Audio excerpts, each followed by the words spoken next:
교회력으로 새로운 해를 맞이했습니다. 한 해를 마감하는 달이긴 하지만 또 우리 교회력으로는 새로운 달이기도 합니다.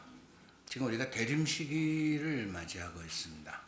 대림 시기라는 거 아까 스님도 말씀하셨지만은 저는 그 대림 시기에 관해서 여러분들에게 이렇게 좀 말씀을 드리면 어떨까 싶어요. 우리 여기 계신 대부분의 분들이 자매님들이기 때문에 아기를 낳으셨죠? 아기 낳으셨죠? 안 낳으신 분도 혹시 있을지 모르겠지만 아기를 처음 가지면 이제 우리가 10개월 후에 아기를 낳을 것이라고 생각을 하고 기대를 하고 준비를 합니다. 그죠? 많은 준비를 하고 또 산모도 조심조심 하면서 정말 생애 가장 조심스럽게 그리고 많은 것을 생각하면서 준비하고 산 날을 아기가 나올 날을 기다립니다. 그죠? 그때 심정이 여러분, 저는 아기를 안 낳아서 모르겠는데 그때 심정이 어떠세요, 여러분? 그 10개월 동안에 마음이 어떠십니까? 그죠? 그냥 설레고 만나고 싶고 기다려지고 그래서 그 아이가 더 정말 내 몸 안에 있을 때 튼튼하게 좀 잘할 수 있도록 조심도 하고 뭐 잘 먹기도 하고 여러 가지 그러면서 그 아이가 태어나는 날을 간절히 기다리고 그러면서 그 아이가 태어나면 어때요? 정말 너무너무 기뻐하죠. 우리가 그런 마음을 가지고 구세주를 좀 기다려야 되지 않을까. 구세주의 탄생이 우리 안에서 정말 새로운 의미를 가지고 오려면 그런 마음으로 이 대림 시기를 잘 보내고 구세주의 탄생날 정말 기쁜 마음으로 정말 기뻐하면서 그날을 맞이해야 되지 않을까. 그게 우리가 대림 시기에 기다리면서 준비하는 우리들의 마음 자세가 되었으면 좋겠다. 여러분들이 다 아이를 낳아봤기 때문에 이런 비유가 조금 더 여러분들에게는 좀 실감이 나지 않을까 싶어서 그런 말씀을 드립니다.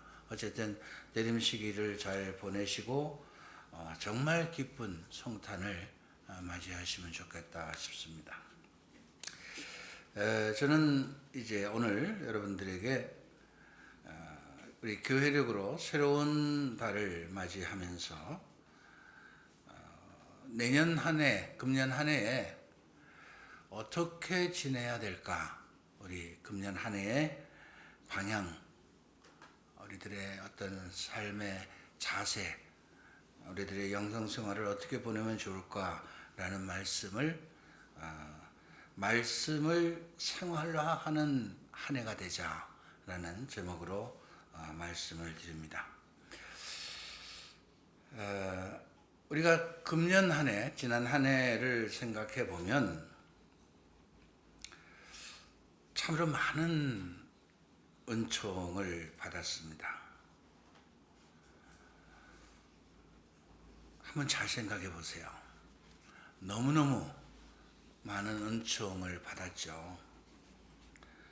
물론 개인적으로도 정말 많은 은총을 받았고 우리 발전소에도 정말 하나님께서 정말 큰 은총을 내려주셔서 우리가 생각하고 기대했던 것 이상으로 우리가 발전소가 4주년이 지난 지금의 시점에 정말 엄청난 발전을 했습니다. 그런 하나님의 은총의 덕분에 우리는 정말 새롭게 변화된 삶을 살기 시작했다. 그 변화된 삶이라는 것이 먼저 우리들 생각이 많이 바뀌었어요. 그것을 제가 조금 유식하게 말하자면 좀 인식의 변화라고 제가 얘기를 합니다. 우리들의 생각이 많이 바뀌었고, 생각이 바뀌었기 때문에 내가 살아가는 삶의 중심, 가치관이 바뀐 겁니다. 무엇이 중요한 것인가? 그걸 알게 됐어요. 우리는 우리들 삶 가운데 정말 하나님이 중심이 되어서 하나님을 모시고 살아가는 삶을 살아야 되겠다라고 우리들의 생각과 우리들의 삶의 모습이 바뀌었다는 겁니다.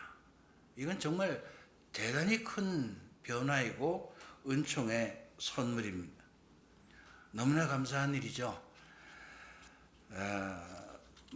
끊임없이 지금도 우리 안에서 이런 감사할 일들이 생겨나고 있는데, 정말 우리가 감사해야 될 것은 우리가 이 발전소에 와서 여러 가지 과정을 통해서 삼위일체이신 하느님이 누구이신지를 올바로 알게 되었다. 올바로 알게 되었다는 것. 이건 정말 여러분 대단히 중요한 이야기입니다. 우리 주변에 많은 그리스도인들이 있지만 각자 자기 나름대로 하나님을 믿고 따라가는 분들이 너무나 많습니다. 그런데 여러분들은 정말 삼위일체이신 하나님이 어떤 분이신지를 와서 여러 가지 공부와 훈련을 통해서 올바로 알게 되었다. 그랬기 때문에 생각이 바뀌고 가치관이 바뀌어서 삶의 변화를 이제 가지고 오려고 하는 이런 새로운 전환기를 맞이했다는 것이 너무나 감사할 일입니다. 그 가운데 우리는 하나님이 우리를 얼마나 사랑하시는지, 하나님의 사랑이 얼마나 크신지 내가 살아가는 삶 안에서 여러 가지 사건들을 통해서 우리는 경험을 했고 또 깨달았고 또 지금도 그 사랑 안에 살고 있다는 것입니다. 정말 감사해야 합니다. 우리가 말로는 하나님은 사랑이시다라고 말하지만 정말 하나님이 사랑이시다라는 이 사실이, 이것이 내 삶 안에서 그대로 이루어지고 있다는 것은 이건 대단히 놀라운 일입니다.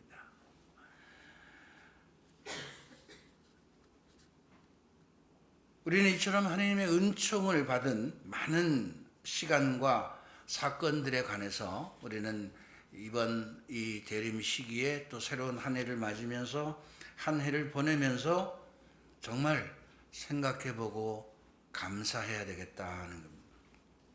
물론 개인적인 일들도 많이 있죠. 여러분 개인적으로 여러분들의 건강, 또 치유, 또 개인사들 있죠. 가족들, 어떤 집의 문제들, 경제적인 문제들, 이런 많은 내용들을 통해서 하나님이 나를 사랑하시고 나에게 은총을 베풀어 주셨다라는 것을 우리는 깊이 경험하고 그리고 거기에 감사해야 하는 겁니다. 뿐만 아니라 우리는 금년에 특별히 이 영적인 치유와 내적인 육체적인 치유 등을 통해서 정말 하나님은 살아계신 분이고 우리를 사랑하시는 분이다 라는 사실을 여러 가지 체험을 통해서 경험을 했습니다. 했어요? 안 했어요? 안 한 사람들처럼 그렇게. 정말 저는 금년 한 해를 이렇게 보내면서요, 너무나 감사했어요. 오늘 아침에도 제가 기도하면서 정말 우리에게 베풀어 주신 사랑이 얼마나 크신지, 이런 하나님의 자비와 사랑과 은총 안에 살아가는 사람들이 얼마나 될까. 사실은 모든 그리스도인들이 이런 하나님의 자비와 사랑과 은총 안에 살아야 되는데 이것을 경험하고 살아가는 사람들이 정말 얼마나 될까? 이렇게 감사하는 사람들이 얼마나 될까라는 그런 생각을 오늘 아침에 기도하면서 묵상을 좀 해봤습니다. 더욱더 감사한 것은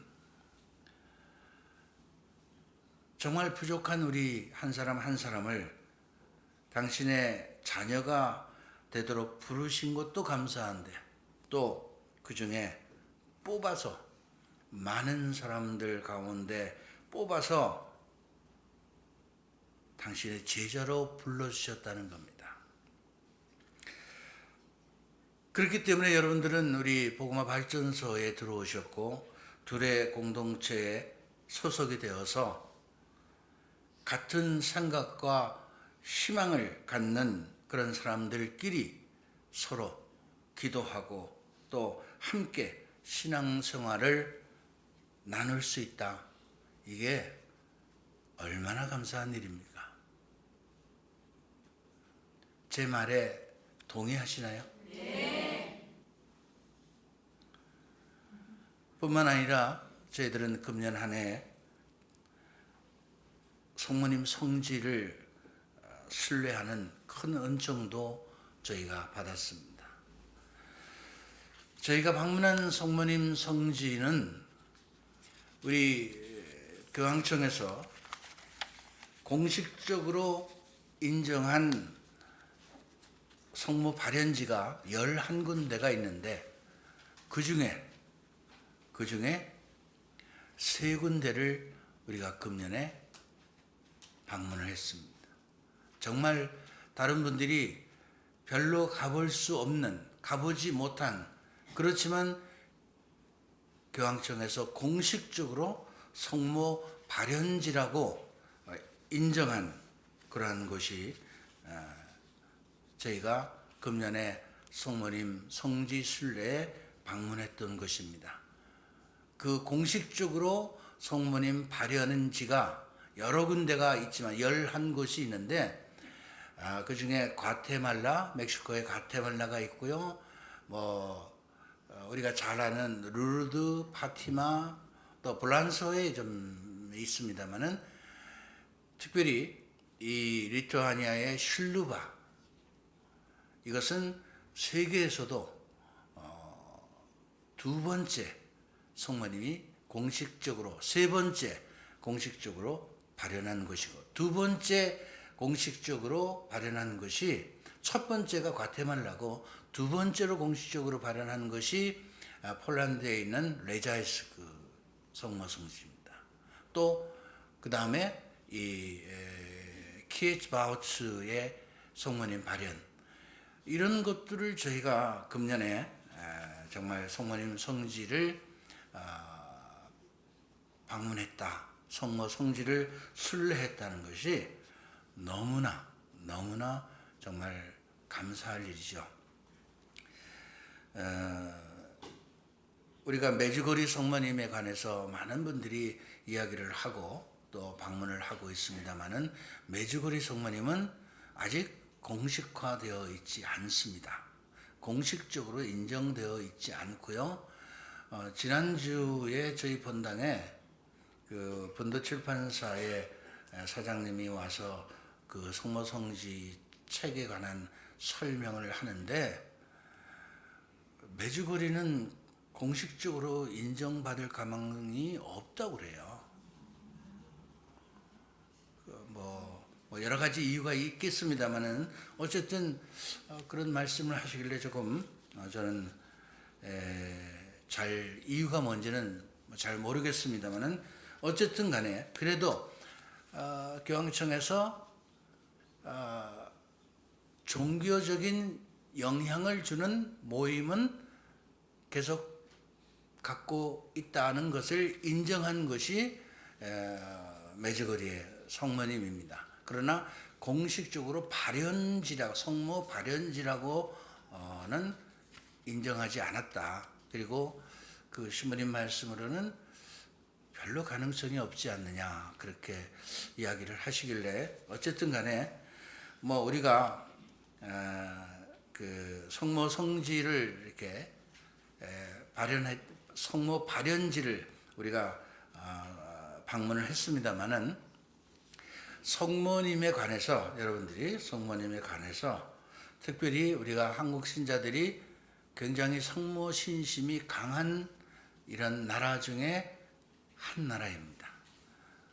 그런데 제가 폴란드를 가보니까 우리의 성모님에 대한 신심보다는 폴란드에 계신 분들이 성모 신심이 우리와는 비교할 수 없을 정도로 성모 신심이 참 깊더라는 그런 느낌을 제가 받았습니다.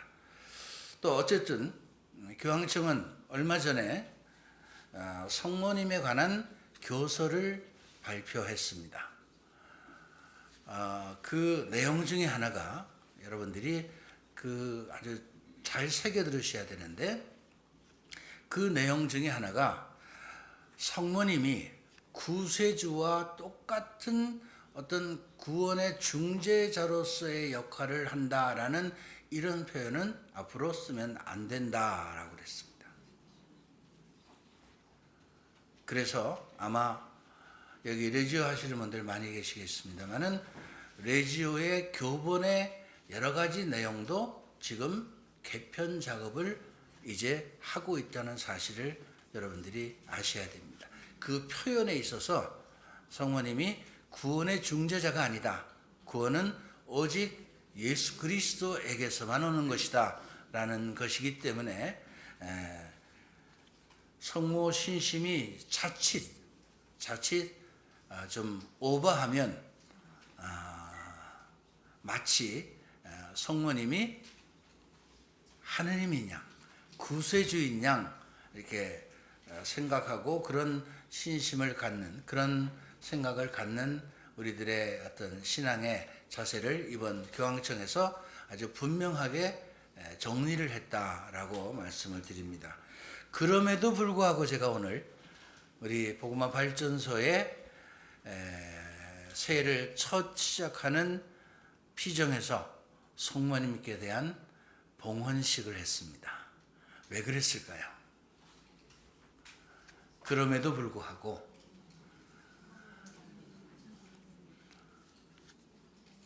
그 의미를 우리는 잘 알아들으셔야 됩니다. 성모님은 우리 복음화의 모델이십니다. 복음화의 모델. 그러니까 우리가 성모님께 우리를 봉헌한다고 하는 의미는 우리도 당신과 같이 복음화의 모델이 되는 삶을 살겠습니다 라는 의미를 담고 있는 것입니다. 무슨 말인지 이해가 되십니까? 네. 성모님처럼 그저 묵묵히 그리스도가 가셨던 그 길에 묵묵히 뒤에서 협조하면서 사람들을 그리스도께로 안내하는 이런 역할을 우리도 해야 되겠다. 그것이 바로 우리가 복음화를 하는데 성모님을 따라가는, 모델이신 성모님을 닮아가는 중요한 모습이라는 것을 여러분들이 오늘 다시 한번 잘 마음속에 새기시고, 오늘 우리가 마음을 다해서 성모님께 기도한 것처럼 우리도 성모님처럼 사람들을 우리들의 삶의 모습을 통해서 겸손되이 묵묵히 사람들을 그리스도께로 안내하는 좋은 증거자가 될 수 있기를 바랍니다. 자, 우리는 이제 교회의 새로운 교회력으로 새로운 한 해를 맞이했습니다. 그래서 우리는 새로운 마음을 갖고 새로운 목표를 설정하고 이제 새로운 출발을 해야 됩니다.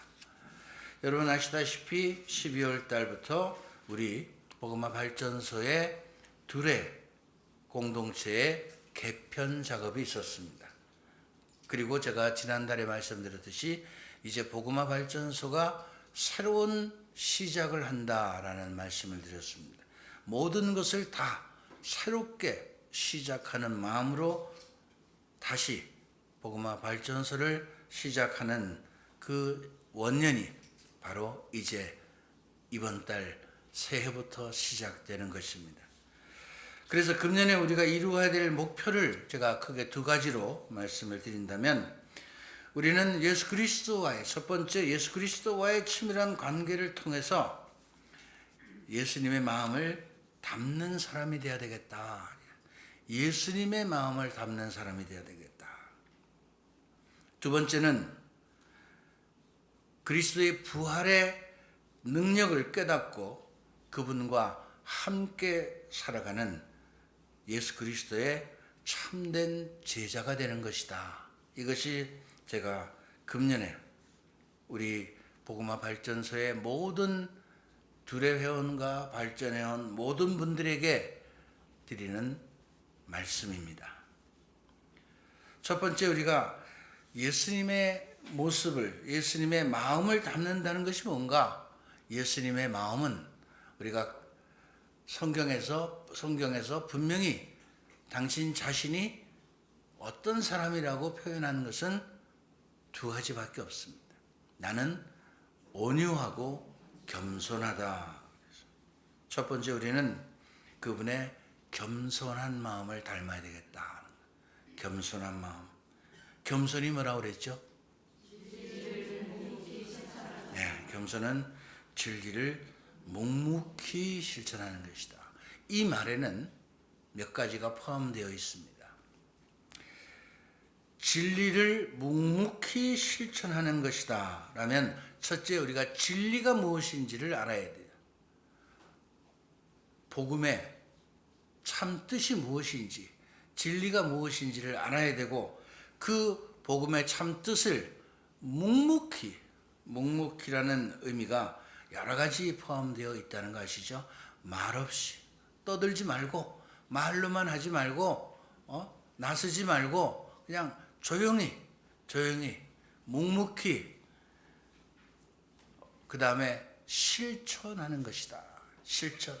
제가 이 복음화 발전소를 세우면서 처음 드린 말씀이 이제는 삶이다. 이제부터는 우리가 삶으로 복음화를 해야 된다라는 말씀을 드렸듯이, 이제는 묵묵히 그 진리를 실천하는 그러한 사람들이 되어야 되겠다. 이것이 우리가 예수님의 마음을 담는 것입니다. 묵묵히 실천하는 것. 그것은 바로 우리가 하는 여러 가지 봉사와 희생적인 어떤 삶을 묵묵히 실천하자 하는 겁니다. 오늘 공로상을 받으신 우리 이상진 야고보 형제님은 제가 이 발전소를 시작하고 4년이 넘게 정말 오랫동안 지켜봤지만 전혀 드러나지 않고 묵묵히 뒤에서 모든 희생을 다 하시는 분입니다. 그래서 저는 정말 이런 분이야말로 우리 복음화 발전소의 좋은 귀감이 되겠다라는 생각에서 오늘 공로상을 드린 것입니다. 우리가 예수님의 마음을 담기 위해서는 또 하나님께 대한 순명의 마음이 있어야 됩니다. 순명해야 된다는 겁니다. 여러분 아시다시피 예수님께서는 철저하게 하나님의 뜻에 순명하는 삶을 사셨습니다. 정말 철저하게 하나님의 뜻에 순명하는 삶을 살았기 때문에 모든 것을 희생하면서 그분에게 주어진 책임과 사명을 죽기까지 하시면서 하나님의 뜻을 실천하셨다 하는 겁니다. 이게 순명입니다. 정말 우리가 예수님의 입장에서 한번 생각해 보십시오. 예수님이 누굽니까? 하나님의 아들입니다. 모든 권한과 권능을 다 하나님께로부터 부여받으신 분이십니다. 그럼에도 불구하고 하나님의 뜻이 힘들고 어려운 고통의 길, 십자가의 길을 가라고 했을 때 그 길을 말없이 묵묵히 실천하신 분이십니다. 우리는 그분의 순명이 어떤 의미를 가지고 오는지를 깊이 묵상을 하고 그 예수님의 마음을 본받아야 할 것입니다. 마음에 들면 하고 마음에 들면 하지 않고, 내가 힘들면 하지 않고 내가 귀찮으면 하지 않고가 아니라 하느님의 뜻을 실천하기 위해서 어떤 어려움과 희생이 뒤따르더라도 그것을 묵묵히 실천하는 이런 예수님의 모습을 닮아가는 것, 이것이 우리가 가야 할 길입니다. 그뿐만 아니라 그분은 이 세상에 오셔서 우리를 섬기는 봉사를 하셨습니다. 섬겼다는 겁니다. 봉사를 한다는 것은 섬기러 오신 예수 그리스도를 담는 행위입니다. 예수님 자신도 나는 섬김을 받으러 온 것이 아니라 섬기러 왔다고 했습니다. 섬기러 왔다. 그런 섬김의 자세가 있어야 사람들에게 올바른 봉사를 할 수 있습니다. 복음화 발전소의 모든 회원들은 다른 사람들에게 정말 어떤 중요한 증거자로서 혹은 선포자로서의 역할을 해야 되는 사람들입니다. 다른 사람들처럼 뭐 달라고 하고 떼쓰고 뭐 이런 분들이 아니라, 적어도 우리 복음화 발전소에 오신 우리 회원들은 다른 분들을 위해서 그리스도의 마음을 갖고 사람들을 위해서 뭔가 희생과 봉사로서 섬김으로써 그 사람들에게 하느님 나라로 이끌어갈 수 있는 그런 역할을, 영향력을 주는 사람들이어야 한다는 것입니다. 슬퍼하는 사람들에게 기쁨을 주고, 약한 사람들에게 힘을 주고, 번민하는 사람들에게 위안을 심어주고, 아프고 병든 사람들을 치유해주고, 절망에 빠져있는 사람들에게 용기와 희망을 주는 사람들이 되어야 됩니다. 외로울 때는 친구가 되어주고, 죄인들은 용서해 주어야 합니다. 세상의 육적인 삶에 빠져있는 사람들에게 영적인 삶이, 영적인 예배가 무엇인지를 가르쳐 줄 수 있어야 합니다. 자기중심적이고 이기적인 삶을 살아가는 사람들에게 정말로 사랑이 무엇인지를 가르쳐주는 그런 사람들이 되어야 합니다. 그것이 우리가 예수 그리스도의 마음을 담는 그런 삶을 살아가는 것입니다. 두 번째로 우리가 예수님의 참된 제자가 된다는 것은 무엇일까? 예수님의 참된 제자가 되려면 우리는 먼저 그분을 알고 그분의 부활의 능력을 깨닫고, 여러분, 이 그리스도의 부활의 능력이라는 것이 어떤 것인지를 정말 깊이 묵상하고 우리가 깨달아 알아야 합니다. 이 부활의 능력을 깨달아 아는 사람들은 예수 그리스도와 함께 고난을 같이 나누고 예수 그리스도와 함께 죽을 수 있습니다. 예수 그리스도와 함께 죽는 사람만이 예수 그리스도의 부활에 함께 동참할 수 있는 것입니다. 그분과 함께, 그리스도와 함께 죽어야 우리가 부활에 동참할 수 있듯이, 그러한 죽음은 우리들이 다시 영적으로 새롭게 태어나는 삶을 살게 되는 것입니다. 예수 그리스도의 참된 제자가 된다는 것은 생명의 말씀을 붙잡고 살아가는 사람들입니다. 생명의 말씀, 곧 복음의 말씀입니다. 말씀을 붙잡고 살아가는 사람들이 되자. 그러기 위해서 우리는 첫 번째 이 생명의 말씀을 좀 듣는 훈련을 좀 해야 됩니다. 이 연습 좀 해야 돼요. 듣는 훈련. 우리가 기도를 하는데 주님의 말씀을 안 들어. 조금 하다가 안 되면 아예 포기하고, 하다가 안 되면 포기하고, 말씀을 들어야 되는데 그 말씀을 듣지 못한다는 거죠. 그래서 금년에는 그분의 말씀을 깊이 듣는 훈련을 여러분들이 하는 그 기도 시간을 통해서 좀 훈련을 하자. 알아들으셨어요? 네. 말씀은 생명력, 능력이 그 안에 있습니다.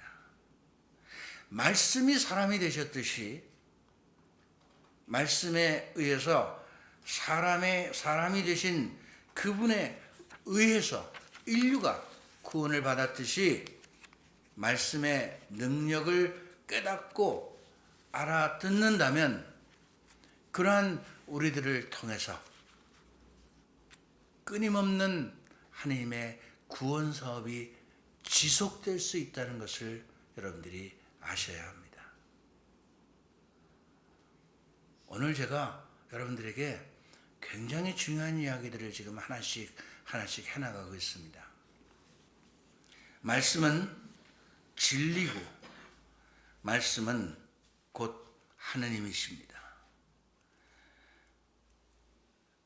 바로 이 말씀이 구원의 원천입니다. 그래서 말씀을 깊이 묵상하고 그 말씀을 암기하고 끊임없이 되뇌어야 합니다. 가슴에 깊이 새겨야 합니다. 그 말씀이 우리 안에 뿌리를 내려야 돼요.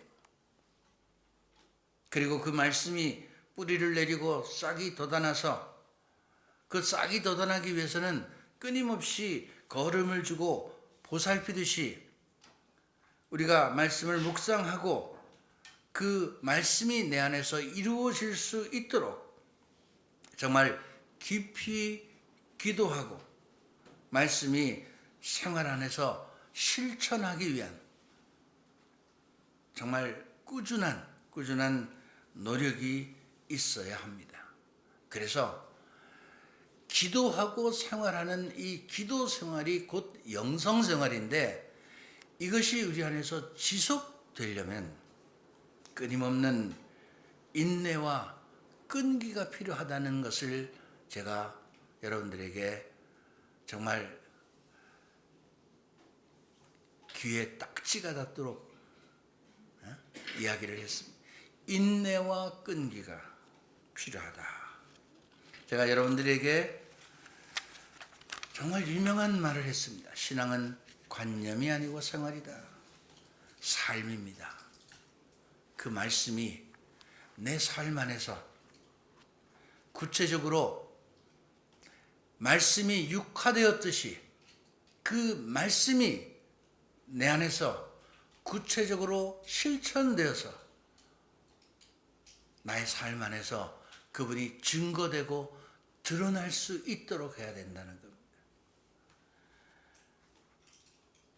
그 생명의 말씀이 내 것이 되기 위해서는 우리는 말씀을 붙잡고 살아야 됩니다. 말씀을 붙잡고 살아야 된다. 말씀을 붙잡고 살려면 항상 그 말씀을 기억해야 됩니다. 우리는 이 기억력이 좀 짧기 때문에, 그죠? 기억력이 좀 짧기 때문에 자꾸 잊어버리기 때문에 항상 기억하기가 어렵습니다. 그래서 어떻게 해야 돼요? 예? 예, 적어야 돼, 첫째, 적어야 돼. 예? 그렇게 적으라고 얘기를 해도 한글을 못 쓰는 것도 아닌데, 예? 적고 그리고 끊임없이 어떻게 해요? 끊임없이 반복해서 외워야 돼요. 끊임없이 반복해서 봐야 된다는 거예요. 그러려면요, 여러분들이 정말 말씀을 붙잡고 살아야 될 그런 말씀을 받았다면, 여러분 핸드폰 자주 보죠? 그 핸드폰에다가 이렇게 띄워놔 좀. 예? 쓸데없는 거 보지 말고 그 좀 자주 그거 들여다볼 수 있도록. 제일 앞에 표지, 그 앞에 무슨 뭐 손주 사진 이런 거 넣지 말고, 손주 사진을 넣더라도 거기다가 말씀을 곁에다가 좀 적어 놓으면 좋겠어요. 예? 딱 볼 수 있도록. 하루에도 수십 번을 봐야 돼. 그래야 말씀을 기억할 거 아니에요. 제발 좀 말씀을 항상 기억할 수 있도록 어떻게 해야 내가 늘 말씀을 기억하고 살아갈 수 있을지를 좀 한번 생각해 보고, 그리고 그 말씀을 기억만 하면 되는 게 아니라 그 말씀을 내 삶에 대입을 해야 돼요. 많은 분들이 성경 공부도 하고 뭐 말씀을 얘기하자면 몇 장 몇 절까지 막 그거 절절히로 얘기를 잘해요. 성경 얘기를. 그죠? 성경 박사, 저보다 더 여러분들이 성경 박사예요, 제가 보면요. 그런데 그 말씀을 삶에 대입해야 될 거 아니에요. 많은 것은 아니더라도 그 몇 가지만이라도 내 삶에 대입을 해야지. 예? 신앙은 생활이거든요. 내가 어떻게 사느냐. 그러니까 말씀을 붙잡고 산다는 것은 그분의 말씀을 내 삶 안에서 실천하는 거예요. 그것을 금년에는 꼭 좀, 내가 뭐 여러 가지 말씀 뭐 많이 있지만 그걸 뭐 다 실천할 수 없다는 거 저는 잘 압니다. 적어도 한두 가지만이라도 꼭 금년에는 내가 반드시 싹을 피우고 자라서 열매를 맺어야 되겠다. 이 말씀을 내 안에서 반드시 열매를 맺어야 되겠다라는 이런 목표를 가지고 살았으면 좋겠다 하는 겁니다.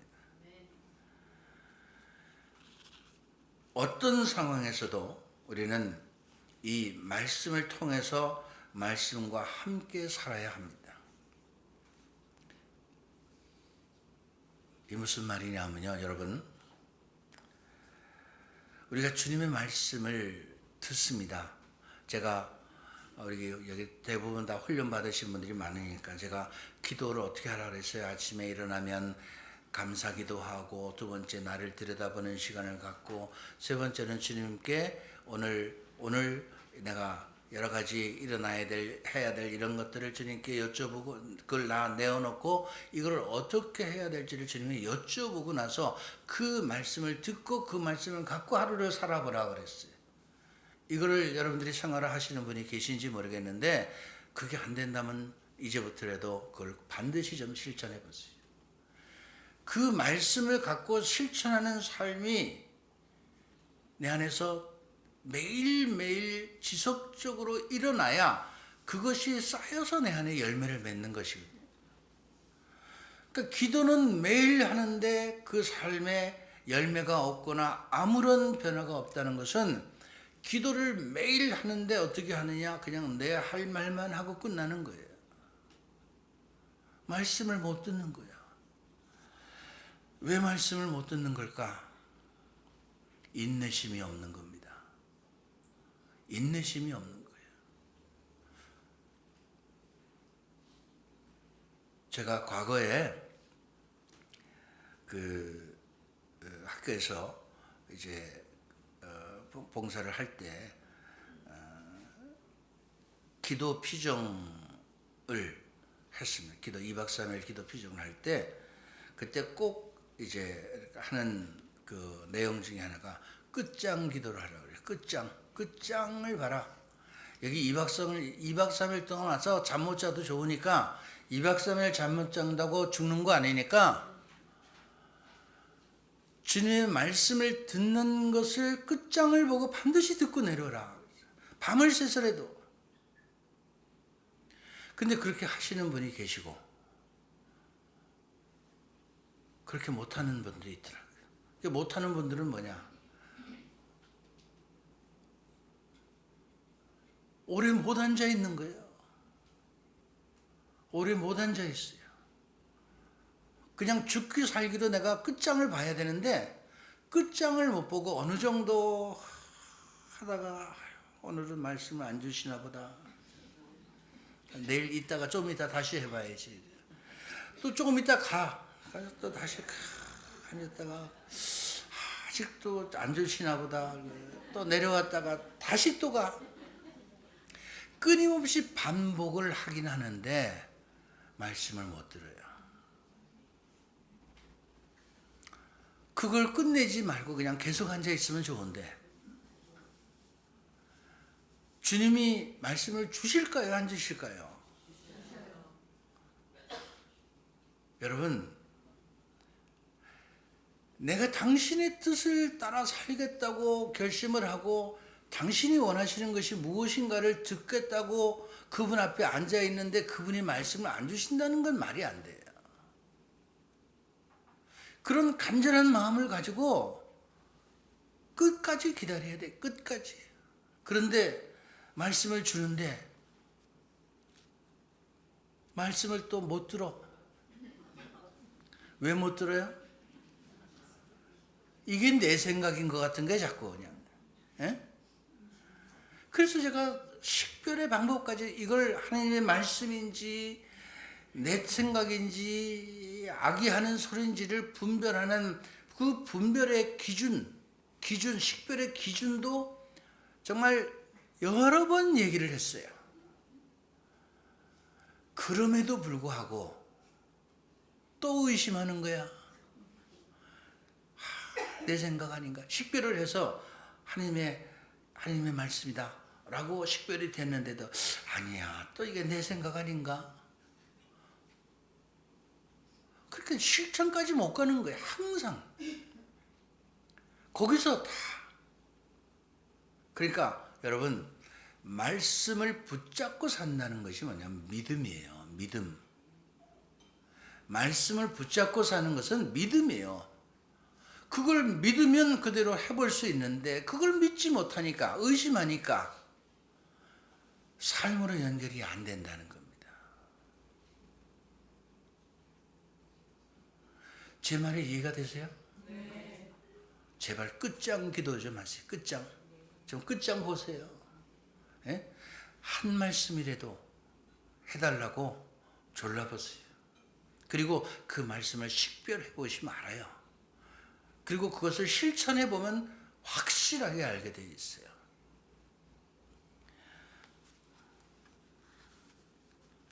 말씀을 붙잡고 산다는 것은 말씀을 믿기 때문이고, 믿고 구하는 자는 그대로 이루어집니다. 저는 그 말씀을 믿고 그 말씀을 붙잡고 지금까지 저는 살아온 거예요.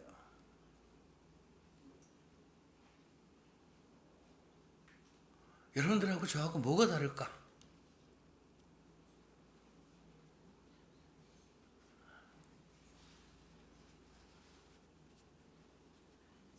다를 게 하나도 없는데, 그죠?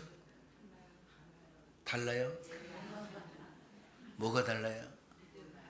믿음이 달라요? 예? 믿음이 달라요. 그럼 여러분들은 안 믿고 있는 거예요? 믿고 있다면 해야지. 여러분, 믿고 있다면 그대로 해봐야 될 거 아니에요. 이게 맞는 것인지 안 믿는 것인지를, 안 맞는 것인지를 해봐야 알 거 아니에요. 해보지도 않고 믿는다고 하는 거는 뭐죠? 그건 믿는 게 아닙니다, 여러분.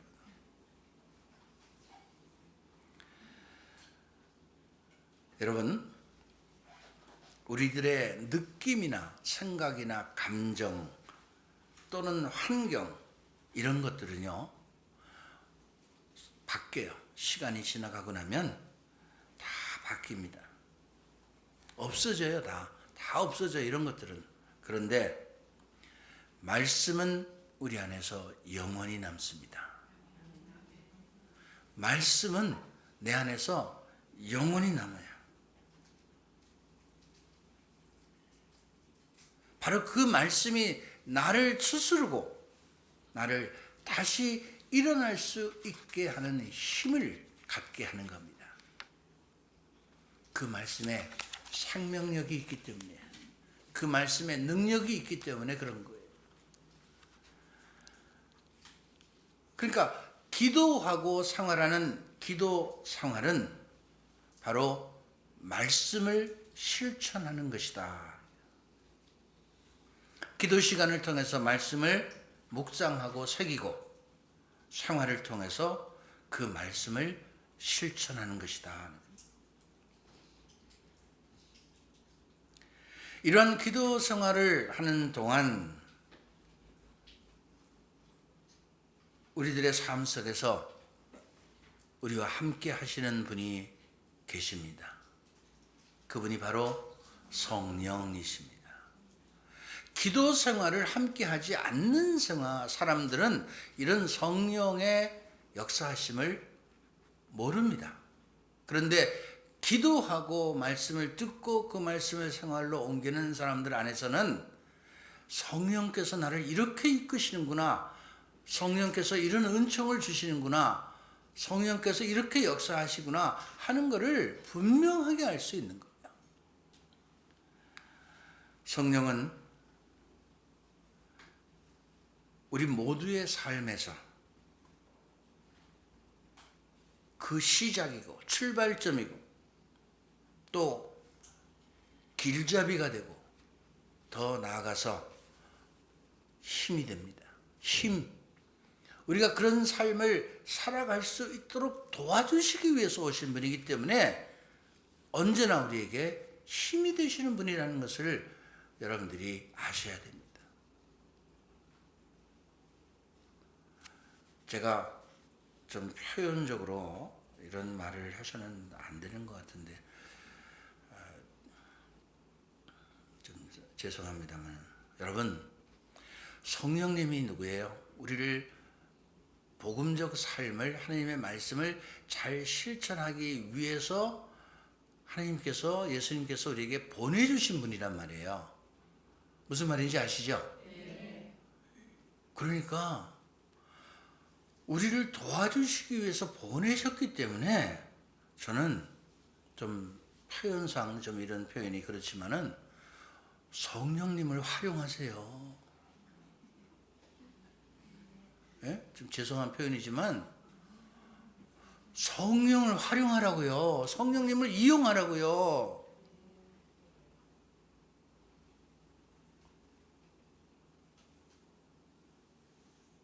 무슨 말인지 아시겠어요?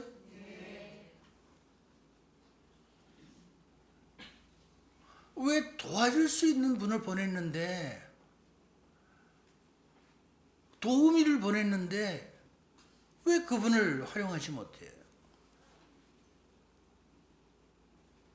그분을 활용하시라고요. 내 힘으로 막 내 의지로 됩니까 그게? 안 되거든요. 도움을 청하라고요. 도움을.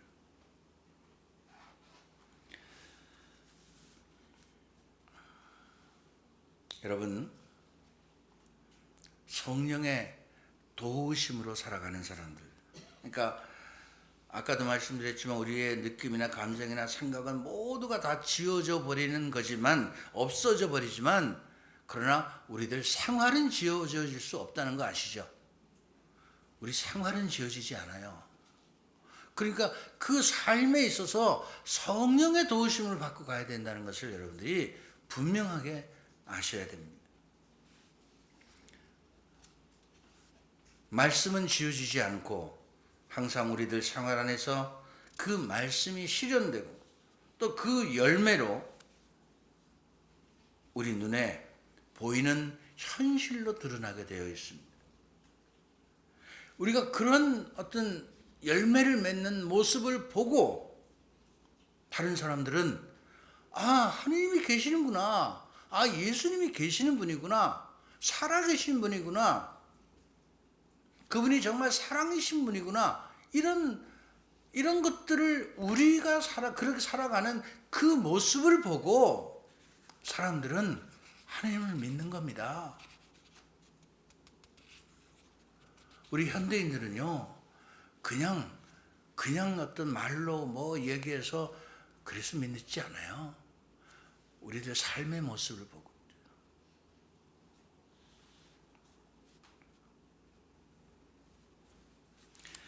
그래서 우리는 성령을 통해서 끊임없이 하나님께 다가가게 되고 그 하나님께 다가가는 과정 안에서 우리는 그분으로부터 끊임없는 은총을 받게 된다는 것을 여러분들이 꼭 기억하시면 좋겠습니다. 이런 말씀의 생활화, 말씀을 생활화한다면 우리는 반드시 변화됩니다.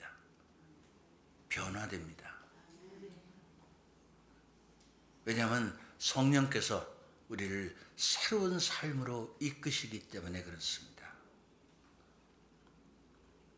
성령께서 우리를 새로운 삶으로 이끄신다는 거예요. 내가 막 새로워져야 되겠다고 노력해서만 되는 게 아니고, 내 노력도 필요하지만 정말 힘들고 어렵고 안 되는 것들이 너무 많잖아요. 내 생각에서부터 뭐 말하는 것에서부터 의지도 약하고 인내도 약하고 뭐 생각도 마음도 불안하고 이런 나약한 우리들을 도와주신다는 거예요. 도와주신다고. 그분이 도와주셔야 우리가 새로운 사람이 될 수 있습니다.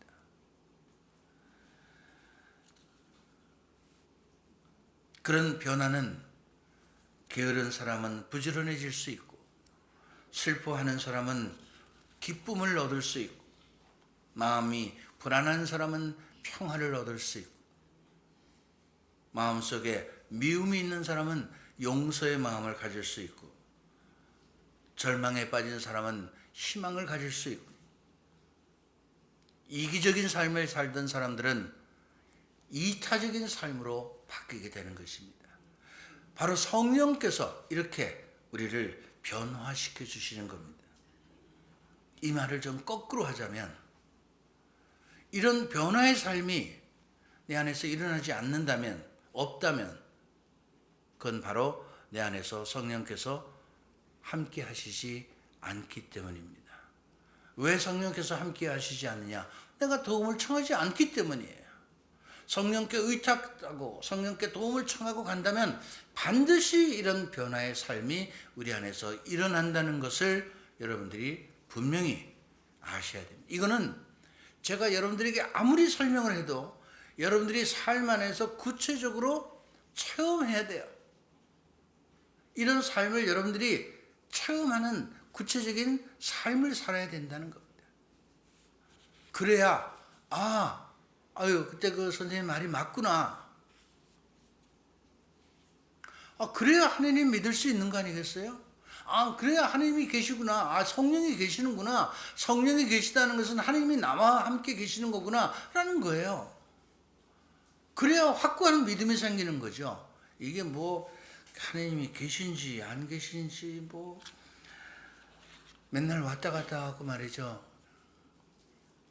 그것은 내가 그분의 말씀을 생활화하지 않았기 때문이라는 사실, 이거를 분명히 여러분들이 아셔야 합니다.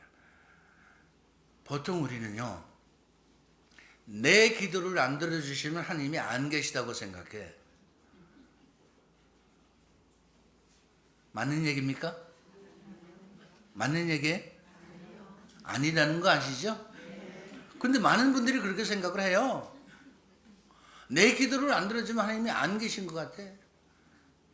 안 계시다라고는 또 말을 못해. 왜냐하면 겁나니까 안 계신 것 같아 이래 또. 안 계시다라고 단정은 못하거든요. 안 계신 것 같아. 왜 안 계신 것 같아? 내가 그런 삶을 살지 않았기 때문에 그런 거예요. 열심히 살았는데요. 맨날 기도하는데요. 잘 들여다봐야 돼요. 제대로 하고 있는지.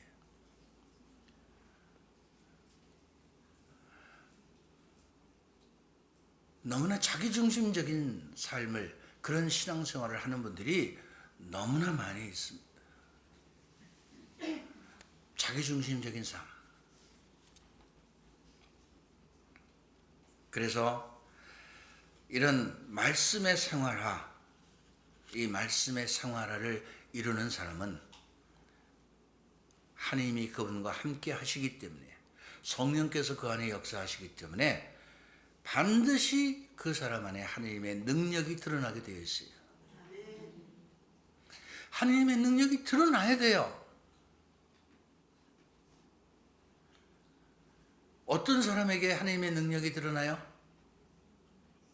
말씀을 생활화하는 사람에게 드러나는 겁니다. 특별한 사람이 아닙니다. 말씀을 생활화하는 사람에게 하나님의 능력이 드러나게 되어 있는 겁니다.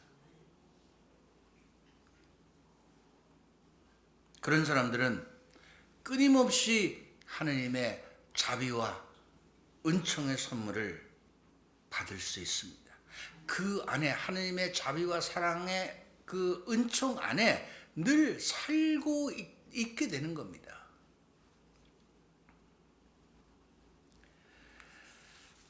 말씀을 생활하는 사람들에게 하나님의 능력이 드러나면 그 능력이 표출될 때마다 다른 사람들은 그 사람을 통해서 하나님을 보게 됩니다.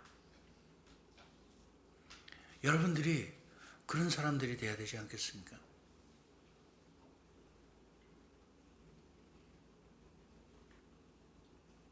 네? 그런 사람들이 되어야 되지 않겠어요? 여러분들 안에서 하나님이 계시다는 걸 어떻게 드러낼 수 있겠어요? 여러분들이 사랑의 사람이 되고 사랑을 실천할 때, 여러분들 안에서 하나님의 능력이 드러나는 것을 보일 때, 아, 하나님이 정말 계시구나 라고 사람들이 말하는 것이죠. 아무리 내가 떠들어도 관계없어요.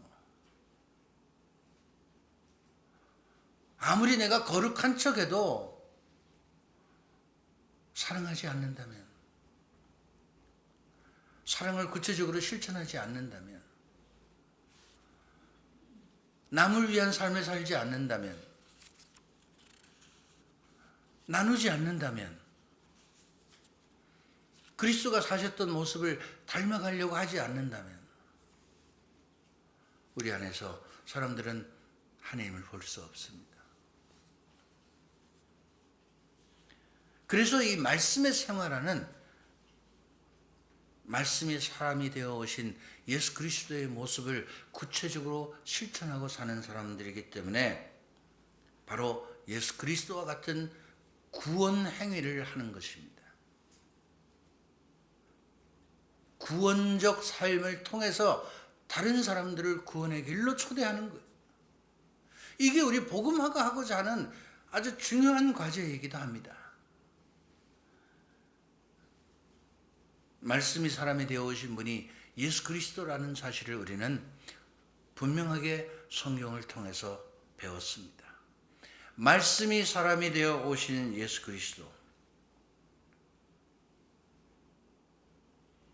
그 말씀이 우리 안에서 생활화된다면 우리는 그리스도에게서 일어났던 그런 여러 가지 구원적 사건들도 우리를 통해서 똑같이 드러나는 것입니다. 여러분, 가끔 이런 말 들어보시죠? 평소에는 잘 모르시겠지만 어디 피정이나 어디 갔을 때 가끔은 여러분들이 또 다른 그리스도가 되셔야 됩니다. 이런 말 들어보셨어요? 네.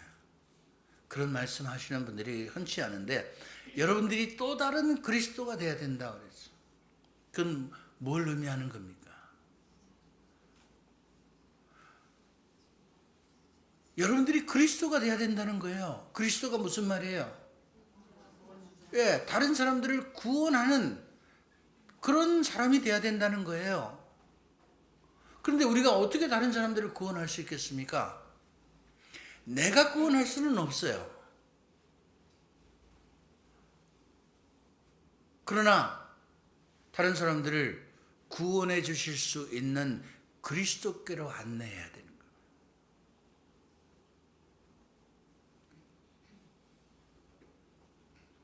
우리를 통해서 예수 그리스도를 볼 수 있어야 되고 그것을 통해서 그 사람들이 그리스도께로 다가갈 수 있어야 되는 거예요. 이게 우리가 또 다른 그리스도의 모습으로 살아가는 것입니다. 조금 소극적으로 말하자면 우리가 다른 사람들을 위해서 헌신하고 봉사하고 사랑하고 섬기고 나누고 다른 사람들을 위해서 도와줄 때 그것이 그 사람들의 구원을 위한 어떤 행위일 수 있습니다. 그런데 우리는 세상 사람들도 그렇게 합니다, 여러분. 그 차원을 뛰어넘어서 도와주고 나누어주고 보살펴주고 그것을 뛰어넘어서 그 사람들을 유일한 구원자이신 그리스도께로 안내해야 하는 겁니다. 이것이 바로 우리가 해야 할 때, 그것이 바로 우리가 말씀을 생활화할 때 우리 안에서 일어나는 것입니다. 그래서 말씀을 생활화하는 사람들은 복음 선포자의 증거자이고 실천적인 삶을 살아가는 사람들이다 하는 겁니다. 복음 선포자의 증거자가 될 수 있는 겁니다. 말씀이신 그리스도가 세상에 인간의 모습으로 나오셨듯이 우리가 그 그리스도의 모습을 닮아가는 말씀을 생활화한다면 그리스도가 우리 안에서 드러날 수 있도록 살아간다는 말이고, 그런 삶을 살아갈 때 우리를 통해서 복음이 선포되는 겁니다. 생명의 말씀이 다른 사람들에게 전해지는 것입니다.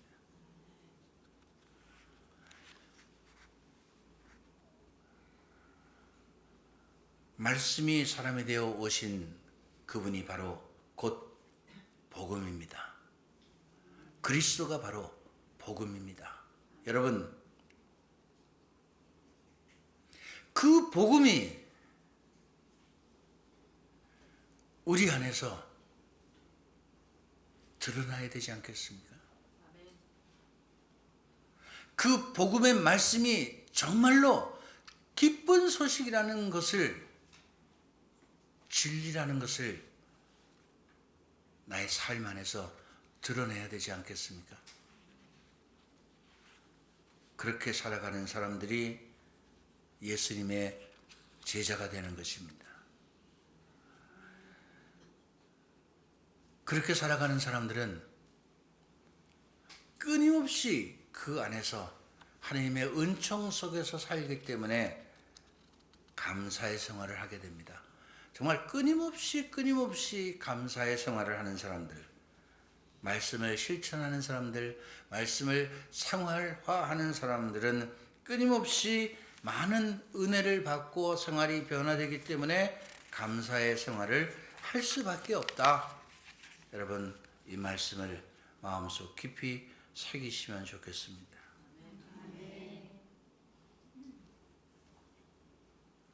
그런 삶이 우리에게 얼마나 가치 있는 일이고, 그것이 바로 우리가 행복한 삶을 살아가는 비결이라는 것을 우리는 알고 있습니다.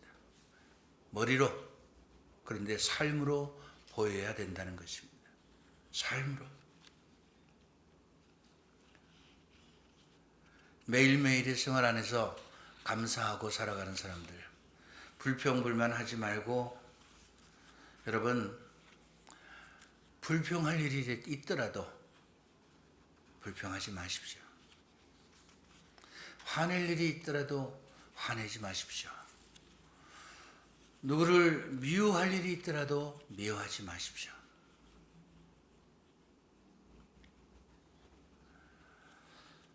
이렇게 말하면 참 선생님 우리 사람인데 우리도 어떻게 안 그러고 살 수 있습니까? 그렇게 얘기할 수 있죠.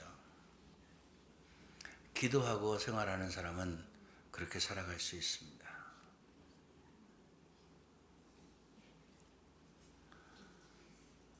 불평할 거 뭐 있어요? 그냥 그러려니 하면 되지. 그죠? 누구를 미워할 거 뭐 있어요? 그러려니 하면 되는 거예요. 아니, 누구를 판단하고 단죄할 필요가 뭐가 있어요? 그러려니 하면 돼. 왜? 왜냐? 내가 하나님이 아니기 때문에.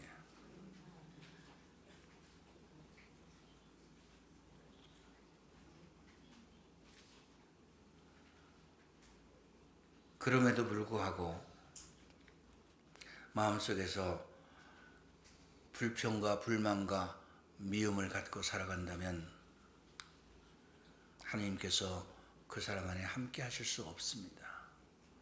그분이 얼마나 슬퍼하실지를 생각해 보시면 좋겠습니다. 말씀을 생활화하는 사람은 성령의 열매를 맺습니다. 말씀을 실천하는 사람은 그리스도와 함께 사는 사람들이기 때문에 그리스도와 같은 사랑의 사람이 될 수 있는 것입니다. 그 사랑의 사람이 된다는 것이 우리 복음화 발전소의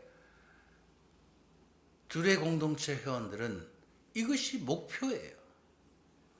여러분들이 정말 사랑의 사람인가 아닌가, 내가 둘의 회원으로서 정말 사랑의 사람이 되었는가 아닌가, 이게 늘 우리가 기도 안에서 묵상하고 늘 기도해야 될 제목입니다.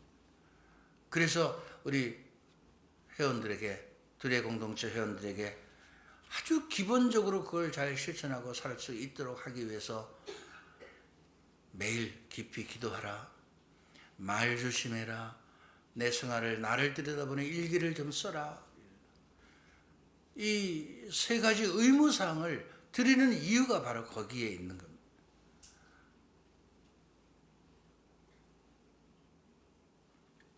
금년에는 여러분들이 이러한 내용들을 정말 결심을 하고 반드시 실천을 해서 열매를 맺는 분들이 되셨으면 좋겠습니다. 성령께서 우리에게 맺어주시는 열매가 뭔지 잘 아시죠? 사랑과 기쁨과 평화와 인내와 호의와 성의와 성실과 온유와 절제입니다.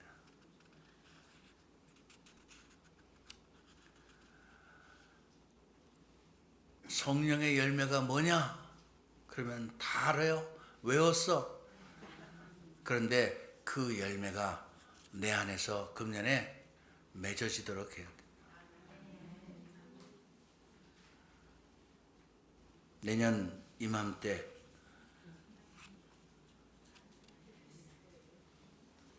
제가 보겠습니다. 여러분들 안에서 어떤 열매가 맺어졌는지. 제가 여러분들 어떻게 생각하실지 모르겠지만 적어도 우리 회원들이 지금 둘의 회원만 따지면요 110명 정도 됩니다. 이제 많이 이렇게 바뀌었어요. 이제 인내와 끈기가 없는 분들은 다 떨어져 나갔어요. 이제 남으신 분들이 이제 제대로 열심히 하겠다라고 하신 분들이기 때문에 이제 그동안 그래도 인내와 끈기를 가지고 버티신 분들이거든요. 예? 끝까지 남아있는 분들이에요, 지금요. 그러니까 그런 데만 끈기를 갖고 있지 말고, 이제 열매를 맺기 위해서,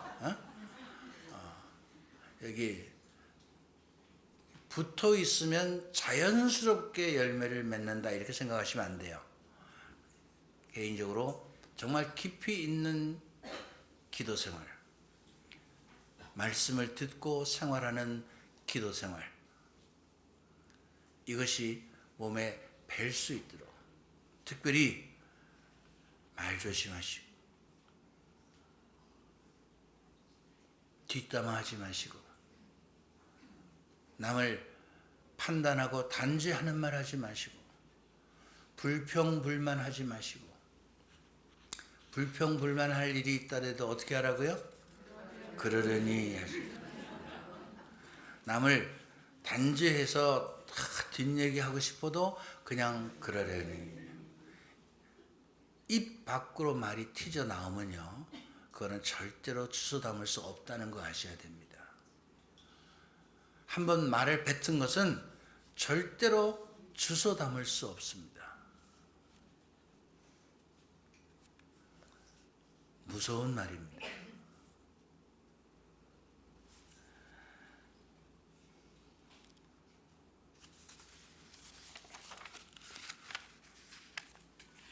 생명의 말씀을 굳게 지키십시오. 말씀을 붙잡고 사십시오. 마지막 끝맺는 말을 하기 전에 성경의 말씀을 잠깐 읽겠습니다. 필립비서 3장 12절부터의 말씀입니다. 나는 이미 그것을 얻은 것도 아니고 목적지에 다다른 것도 아닙니다. 그것을 차지하려고 달려갈 따름입니다. 그리스도 예수님께서 이미 나를 당신 것으로 차지하셨기 때문입니다. 나를 당신 것으로 차지하셨기 때문입니다. 형제 여러분, 나는 이미 그것을 차지하였다고 여기지 않습니다. 그러나 이 한 가지는 분명합니다. 나는 내 뒤에 있는 것을 잊어버리고 앞에 있는 것을 향하여 내달리고 있습니다. 하나님께서 그리스도 예수님 안에서 우리를 하늘로 부르시어 주시는 상을 얻으려고 그 목표를 향하여 달려가고 있는 것입니다. 성숙한 사람인 우리는 모두 이러한 생각을 지닙시다. 혹시 여러분이 무엇인가 달리 생각한다면 그것도 하나님께서 여러분에게 계시해 주실 것입니다. 아무튼 우리가 어디에 이르렀든 같은 길로 나아갑시다. 형제 여러분, 다 함께 나를 본받는 사람이 되십시오. 여러분이 우리를 본보기로 삼는 것처럼 그렇게 살아가는 다른 이들도 눈여겨보십시오.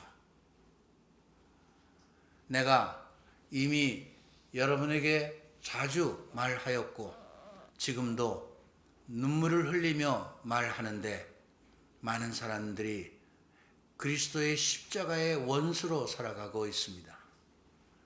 그들의 끝은 멸망입니다.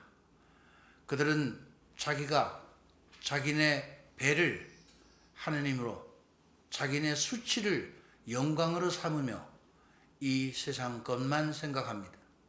그러나 우리는 하늘의 시민입니다. 그리스도를 고대합니다.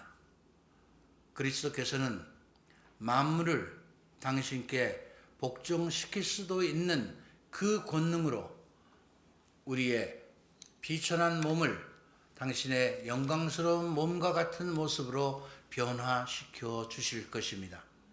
그러므로 내가 사랑하고 그리워하는 형제 여러분, 나의 기쁨이며 화관인 여러분, 이렇게 주님 안에 굳건히 있으십시오.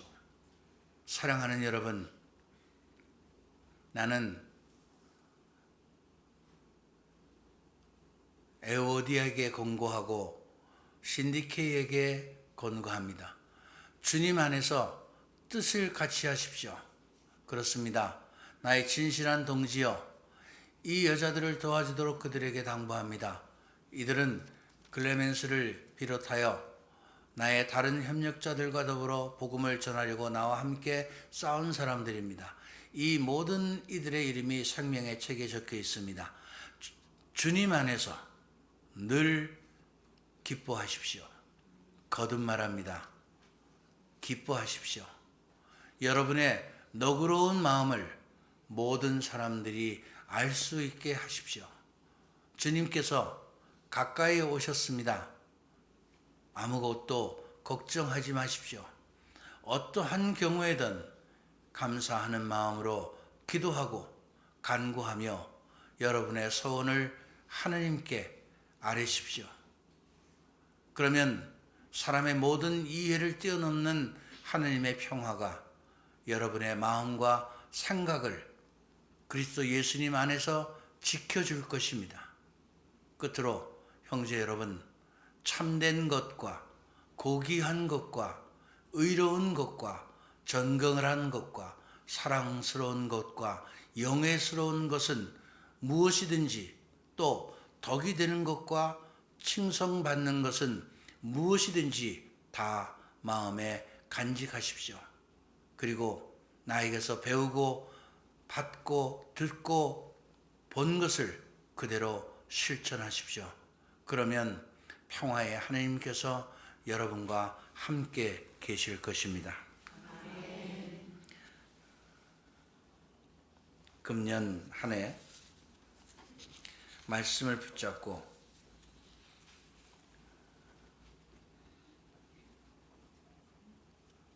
새로운 삶을 위해서 우리가 성령께 의탁하면서 깊이 기도하고 꾸준히 실천합시다. 그러면 먼저 우리 자신이 변화되고 우리 자신의 변화를 통해서 우리의 가정과 우리의 이웃과 또 우리 교회가 그리고 우리 사회가 변화될 것입니다. 미리 우리는 한 해 우리를 통해서 하나님께서 받으실 모든 것에 관해서 감사와 찬미를 드립시다. 아멘. 잠시 눈을 감고 묵상하시겠습니다.